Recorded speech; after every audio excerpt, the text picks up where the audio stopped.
it's Anne. Thanks for stopping by. Well, it is a cold and wet and very dreary day here in Portland, Oregon.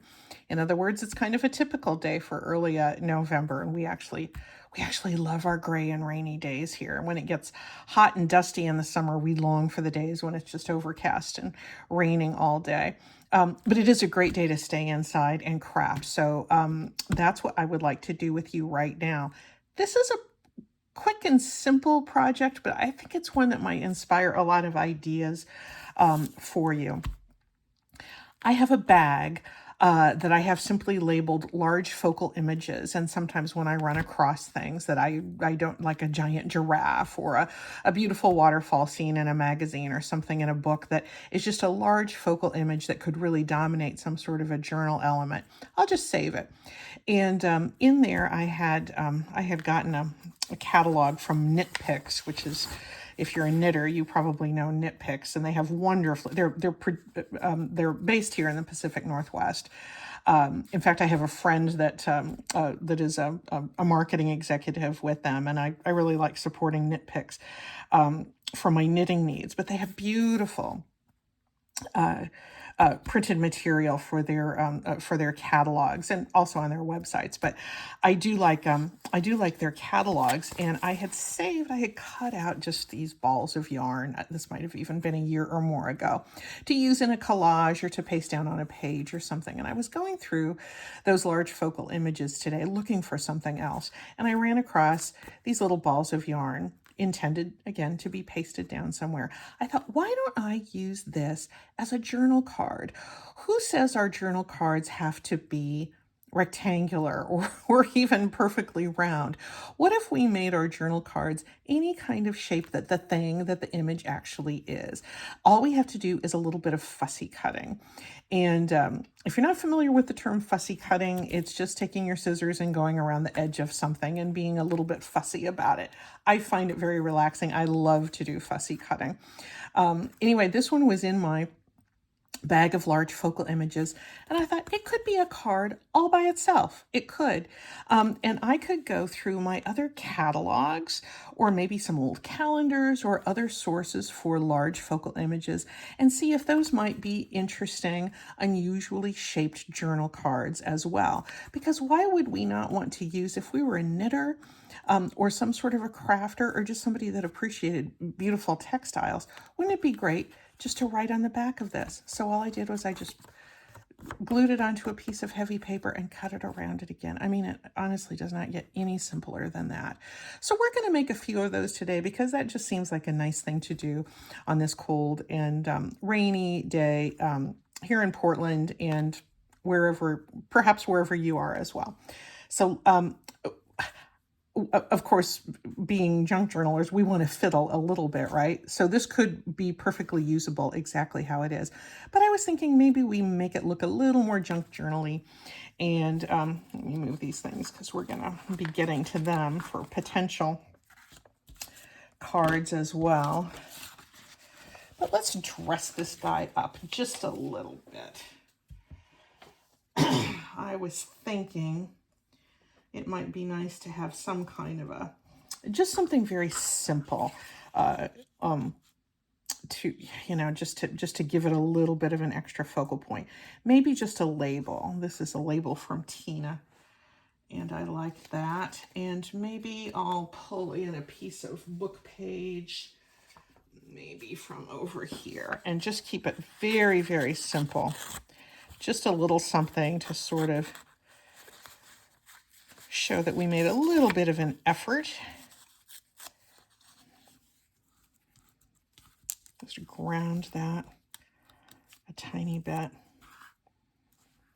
I think that's cute. I want to keep it nice and simple. So let's just kind of make a bunch of those today. That'd be a nice productive thing to do.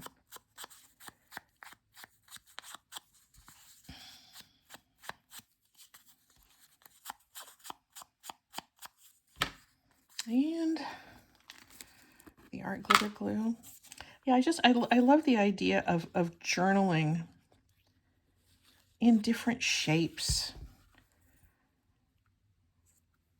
something kind of unexpected to be in your journal. There's that. And what did I do? Oh, it was right there.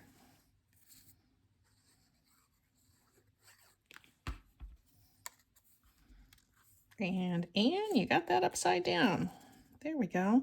This is a tiny little label from Tina Tailors and Complete Outfitters. There's something sort of haberdashery-ish about that, and I think that's nice with these. Isn't that cute? That is just a cute little journal card, and the fun things we could write about just some sort of little project or something we had going, or something about being cozy in the fall. I think that unusual images like this can also serve as really nice prompts for us for what we want to write in our journals as well. And that's what takes me to this one. I was going through another catalog that came in that, just clothing, and I don't get a ton. Now that we order things online, I don't get a ton of catalogs, but I still do get some, and maybe you do too. I saved one because I was using it for a glue book, and just gluing things and then tossing them. And I ran across this jacket, and I thought, oh man, that is really cute. I don't need anything like that, but I just thought it looked cozy. And I thought, what if I used an image like this for a little shaped journal card and just journal a little bit about, taking a walk on a fall day like I did yesterday with my grandson. Just something that just sort of makes me think of something warm and cozy. So I tore it out of the of the catalog. I glued it down onto a plain piece of paper, and we're just going to fussy cut here.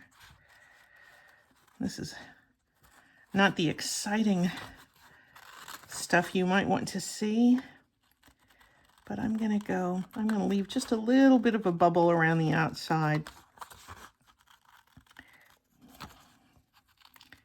I'm trying to work around my phone here that's hanging over my desk, so I am almost certain I will bump it at some point. One reason I kind of liked this one is that the jacket, the warm cozy jacket, was on a mannequin and it wasn't on a model. Sometimes it just kind of bothers me, the idea of putting other people's faces in my journals. And I know a lot of people love those Tim Holtz paper dolls and all that. I just don't. I think they look super cute sometimes the way other people use them, but for me in my journals, I always just kind of wonder, who are those people and what are they doing in my journal, and is it okay with them? Am I appropriating them by putting their face in my, using their face as a craft supply? I'm sure there's times when I'm sure it's usually always fine. But I don't know. It's just not my thing to have lots of other people's faces in my journals. If those people have cheeks I have not actually kissed, I guess I don't want to assume that it's okay with them that they're in my journals. And we don't have to get too carried away with this, but I just like the idea of having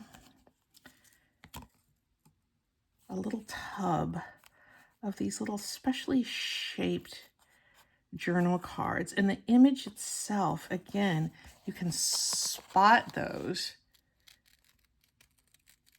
in a calendar or in a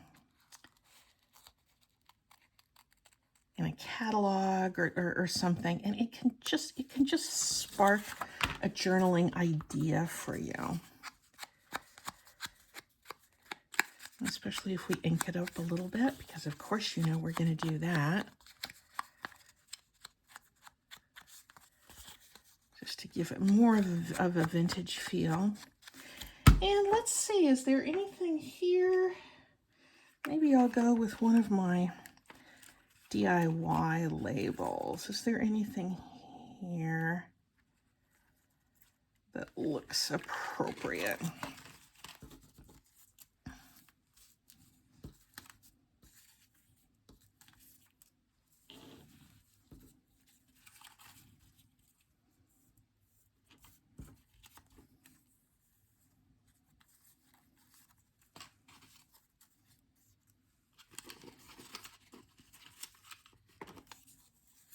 kind of like this little alphabet in there, but he's a little bit big. So maybe we'll just go with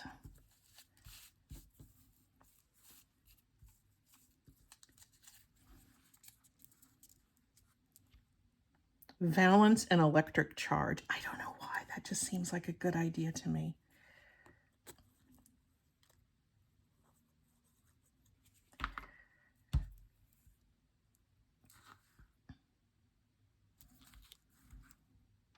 Move him over just a little bit here so that we don't have to trim off that V. Is it valence or is it valence, the scientific term? I think valence, but maybe I'm just talking about the home decorating component. My apologies to the chemists who know more about things like this, or the engineers. There we go. That might not be the label that everybody would choose, but I think that's why, you know, we just do what kind of speaks to us in the moment. And I think I can write just a few words about staying cozy on a chilly fall day. Let's do another one. Let me pull out this. I'm going to have a big mess here.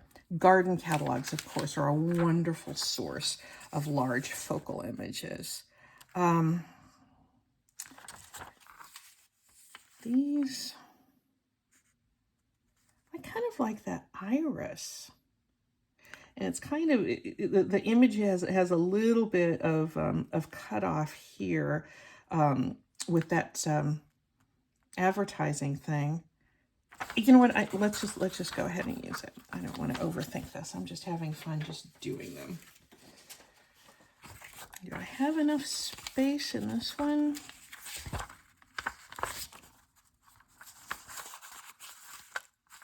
Yep, I think I do.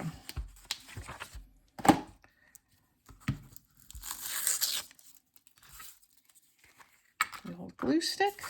This is my last Scotch glue stick. I'm about to shift over to the Yoo-Hoo glue stick. I know, that's monumental, isn't it? Just got a much better deal on the Yoo-Hoo than the Scotch glue stick. It just, we have to economize where we can, don't we? Here, I think I got most of that in here. Let that dry for just a moment. And maybe we'll pull out one more. We got this catalog the other day. Our grandson loved this. He's in a Spanish immersion first grade class, and he loves to read. And so he looked at that and said, "Oh, la tienda, that means the store." So, thank you for sharing that information. Anyway, this looks kind of like there's some interesting things in here, and I'm going to apologize to the vegans in the crowd because this is a carnivore's dream in here. There were just interesting charcuterie boards that I thought might make an interesting journaling card, an interesting specially shaped journal card.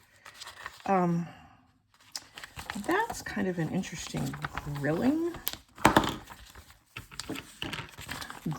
image. Let's see if I can tear that out without totally destroying the whole thing.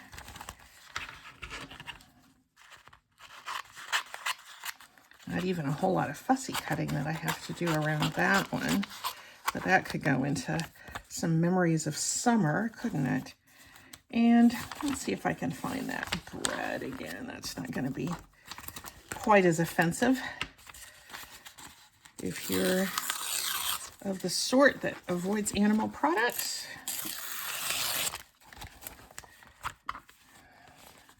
Hopefully you can still have gluten, but yeah, that looks kind of cute. Let me paste this down that going to be big enough? Yeah, I think I can get most of that on there.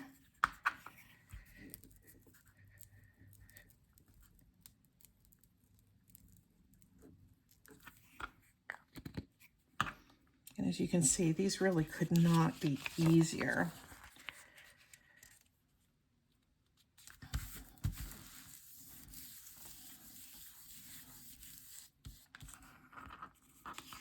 There we go. Okay. See if this has had a moment to dry. It still feels a little chilly, but let's go ahead and do it. Now, I know I've got that piece right there on the top, but I think I can cut around it. I'm not worried about really pinpoint precision on this. I'm just going to kind of cut that around like it was part of that petal.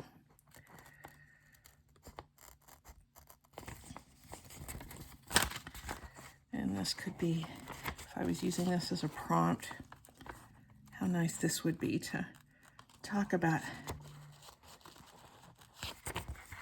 maybe beautiful gardens that I see on my walks around the neighborhood. I was a terrible gardener myself this past year. We were gone so much. We did lots of camping. We were gone traveling and to Rome in April and May, early May, when I would have been doing lots of garden planning and prep, and I just didn't do that much. And we had a house guest for several months. My sister-in-law stayed with us, and so I just didn't get out in the garden very much. Fortunately, we have a pretty well-established garden with lots of perennials that sort of just take care of themselves. When we put our garden in, when we first moved to Portland 9 years ago, we did fill it with perennials with the hope that they would come back every year on their own, and for the most part they have. But you know what else always comes back on their own? The weeds. I get out every once in a while and get those pulled in or pulled up and get things cleaned up. But when I think 9 years ago about when I first put my garden in and everything, it just, it looked like these big expanses of space that were just so bare and open looking, and now it's just overgrown. It's exactly what I want in a garden, honestly. I want things to look sort of, in a thick sort of, almost a tangle in places. I don't like it looking unkempt, but I do like it looking lush, and so for the most part, it has done that. But I just had a hard time keeping up with how vigorously it grows this past summer. So it was a little bit more a case of, is anybody tending this garden?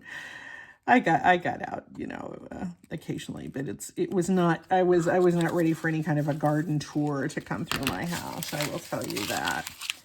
That looks fun. Look at that little Siberian iris. It's barely going to need any inking, but we're going to do a little bit, because I think sometimes even if you don't see it, or you think you don't see it, it does make the piece look a little more finished. Now, if you think that these pieces from magazines, from catalogs, from perhaps calendars, if they're a little shiny for your taste, here is something that you can do. This is, I guess, a little bit shiny. It actually doesn't bother me too much, but if you're one that is somewhat troubled by such things, you can get clear gesso. I'm a fan of gesso. I usually use the white gesso, but there's also a clear gesso that'll take some of that will dry perfectly clear, and will take the shine off of things. And so just as long as we're here, I'm just going to use my finger. Isn't that bold of me? I'm just going to smear a little bit of that on there and set that aside. And it looks white now, but it'll dry clear. And there won't be any shine at all on that piece. So sometimes you get a hold of something from some marketing materials where you can really have kind of an obnoxious shine on it. And if that is not your style for whatever you happen to be making, a little bit of clear gesso can work nicely for you. It will give just a little, there will be a little bit of tooth there, just like with regular gesso. But it's, you know, it's not bad. And the benefit is that you can, it gives you a surface if you want to stamp on it or stencil or, you know, put any kind of other media on there, just like a regular gesso, it'll accept that. So there's that piece. When it dries, it'll be perfectly clear and it won't have any shine. So that'll be nice. Let's go back to our little grilling friend. Oh no, I was going to go back to the breadboard. Let's see if that one has dried a little bit. I'll just do this one, and then maybe I'll decorate this one a little bit, and then we'll see how they look in a journal. How about that? I guess that's some tomatoes that's behind that. I was looking to see if that was a platter that I wanted to cut around, but oh, you're getting all the fussy cut excitement from me today, aren't you? And I'm using that term very loosely. Excitement, I mean. These loaves are kind of, you know, I'm going to go back here and get this little piece of Spanish crockery in here too, because that sort of looks like it's part of the tablescape.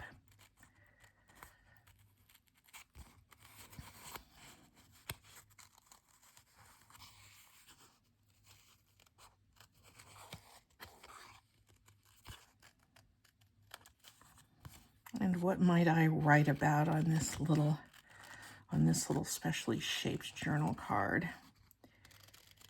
Well, Dan's been making breadsticks this fall, and they have really been good. So maybe I'll write a little bit, although these are not a picture of his breadsticks. They're baguettes of some sort. That might be good to write about, or just generally baking in the fall that we tend to do. Just a little bit, maybe a piece or two from a recipe, or just some cute little things that our grandson has learned about how yeast works when he's over and they do baking together. Our grandson is very, very interested in the measuring of ingredients, and also how yeast works. So we have all kinds of science going on in our kitchen, and that's why we live here. Honestly, that's why we live here, is so we can be around him for things like that. In fact, since I might write just a little bit about the science, there's not room for a whole lot of writing, but I can write a couple of his comments about the science of bread baking on the back of this. And why don't I choose a label that I saw here earlier? The comma, that's not it. Don't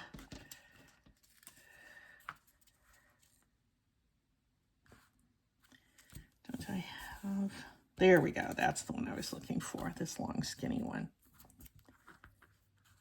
That's it. That's the one. This is one of our DIY labels, just with a little frame stamp. And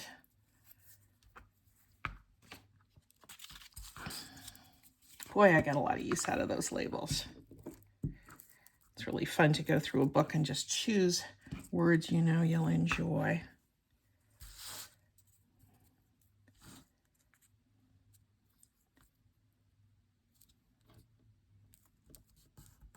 So these will just be really cute, just to tuck in a pocket. Have just sort of poking intriguingly out of a pocket. Let's look and see how they might actually fit in.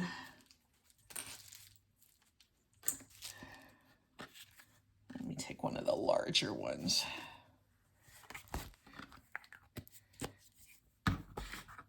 Because that's one thing, you want to make certain, these large focal images, you want to make certain that they're not too large for your journal. So here's a belly band. And I think, see, this one is almost 5 inches wide, so that almost to put in a pocket, that might almost be too big. It could be a really nice tuck spot itself just to put down, and you can tuck other things behind it. But if I wanted to use it as a journal card, I think I would just put it under a belly band. And it could just fit really nicely with something like that under there. I would probably put several things underneath there. That's almost dry, actually. Maybe could put several in there. So maybe not that one, but the ones that are really large, they can go under a belly band really easily, or just, you know, tuck into another tuck spot. So there you go. Those are just a few ideas of some things that you can do with some of those interesting focal images that you see in the catalogs, in the magazines, in the calendars, in the flyers, and the other things that come into your life. And don't be afraid to have a journal card to be an unusual shape, because you can write very easily on the back and you can record all kinds of wonderful memories. Thanks for watching, guys. Talk to you soon.